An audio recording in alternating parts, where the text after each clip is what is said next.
खुलुमबाय दिनैनि Bodoland इंखं television studio हलाव आं मलेन बसुमतारी दिनैनि फुंबिलिनि गाय रादाबफोराव दं।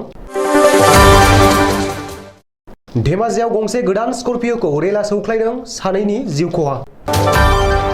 फैगौ 24 घन्टायाव गोबां बारहुंखा आरो अखानि इंगित होदों बोथोर बिगियान बिफाना। गलाघाटनि उरियाम घाटआव 120 बस्ता सुरां इउरिया बस्ता जब्द खालामदों, 7 एरेस्ट। कार्बि आंलं पुलिसआ 14 कौटि रांनि ड्राग्सजों लोगोसे 2 हमदों। फानबारियाव सासे सिखाव हमदों। उदालगुरियाव सासे सुबुंनि गोथै सह बोखांदों। गुवाहाटी हाइकर्टनि गाहाय बिजिरगिरिया लानाय हेयारिंआव दिनैनि दिनाव आसाम सोरखारनिफ्राय मोनसे एफिडेभिट होनांगौमोन, नाथाय गथायनो हायाखै। दानिया फैदो आबुं रादाबाव।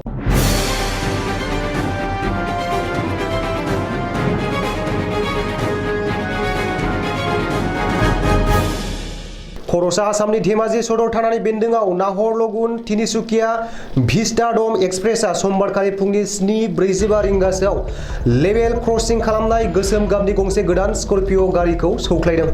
बे जाथायाव जायगायावनो 2 सुबुंनि जिउ खहा जादों आरो स्कर्पिय' गारिया थेर-बेथेर जादों। अदेबानि सासेया हस्पिटालाव लांनाय समाव लामायाव थैदों। जिउ गोमानाय सानैनि मुंखौ फारियै दिम्पुल बरग'हाइ आरो निर्मला डले होननानै मिथिहोदों। सुलुङाव फोरमायनाय बादिब्ला सासे डिब्रुगड़ मेडिकेल कलेज आरो हस्पिटालाव थैनायजों जुजिगासिनो दं। जायगानि रायजो राजाया फोरमायनाय बादिब्ला बै लेभेल क्रसिंनि लामाजों गासै 10,000 सो सुबुंफोरा थांलाय फैलाय खालामो। बेनिखायनो रेल बिफाना मोनसे अरायथा लेभेल क्रसिं बानायनानै होनांगौ होननानै दाबि खालामदों आरो समबारखालि दुंहाव थासारि सोमजिहोदों। गुवाहाटी बर्जारनि मेटेरियलजिकेल एबा बोथोर बिगियान बोथोरा मिथिहोनाय बादिब्ला फैगौ 24 घन्टायाव आसामनि दाब दाब जायगायाव गोबां अखा आरो बारहुंखा फैगोन। बेखायनो बयखौबो सांग्रांथि होदों। आसामनि अनगायैबो सोनाब बंग', उरिष्या आरो अन्ध्र प्रदेशनि माखासे ओनसोलाव 115 किल'मिटार खारथायनि गोख्रों बारहुंखा फैनो हागौ होननानै मिथिहोदों।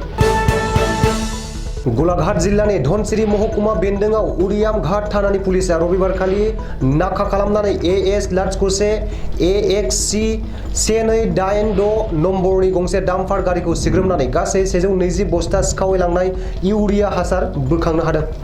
बे बिथिङाव लोब्बा गोनां 4खौ इउरियाम घाट पुलिसआ एरेस्ट खालामदों।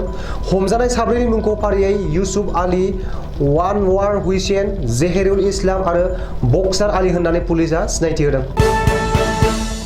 कार्बि आंलं जिल्लानि बकाजान दिलाइ 12 माइल ओनसोलाव नागालेण्डनि डिमापुर बिथिंनिफ्राय फैनाय गंसे मारुति सुइफ्ट गारिखौ पुलिसआ सिग्रोमनानै गासै 152 पेकेटआव 2 किल'ग्राम हेर'इन ड्राग्स हमनो हादों।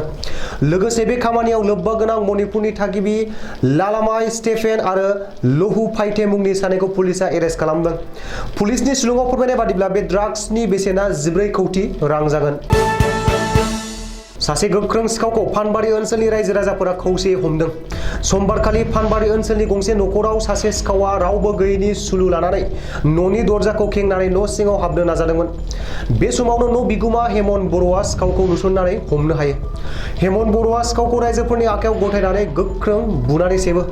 सुलुङाव मिथिनाय बादिब्ला हमजानाय सिखावआ बुंथिनाय बादिब्ला गावजों लोगोसे 6 लोगोफोरबो दंमोन, जेराव बिसोरनि आखायाव गंसे पिस्तलबो दं।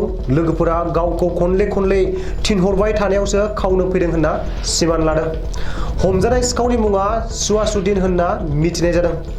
दायो फानबारि ओनसोलनि रायजो राजाफोरा सुवासुद्दिनखौ पुलिसनि आखायाव गथायबाय।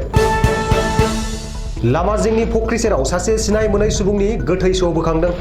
समबारखालि फुंबिलि समाव उदालगुरि जिल्लानि खासिबारि थांलाय फैलाय खालामग्रा गलन्दै दैमानि सेराव जिउ गैयै सासे सुबुंनि गोथै देहाजों लोगोसे गंसे AS-27D 6851 नम्बरनि गंसे मटर साइकेलबो ओनसोलनि सुबुंफोरा बोखांनो हादों।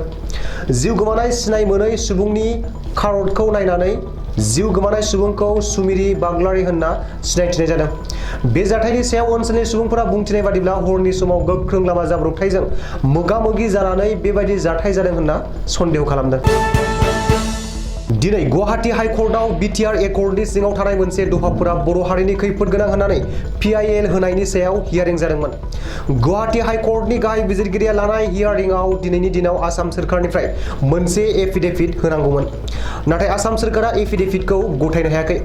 बे बाथ्राखौ लानानै हाइकर्टनि चिफ जास्टिस बिथाङा बोराबो आरो आसाम सोरखारखौ फैगौ 20 मे खालारनि गेजेराव एफिडेभिटखौ गथायनो थाखाय बिथोन होयो। मख'नो गोनांदि बिटिआर एकर्डनि गेजेरजों बड'लेण्डनि थाखाय गामिफोरखौ दानख'नाय बाथ्रा थानाया गोबांसाखौनो गिखांनाय खालामदोंमोन आरो बे गिखांनायखौनो बिथा लानानैनो गुवाहाटी हाइकर्टआव बर'नि गेदेमा आरो माखासे गौथुमफोरा पिआइएल होनाय जादोंमोन। बे पिआइएल होनायनि सायाव दिनै नैथि खेब हियारिंमोन।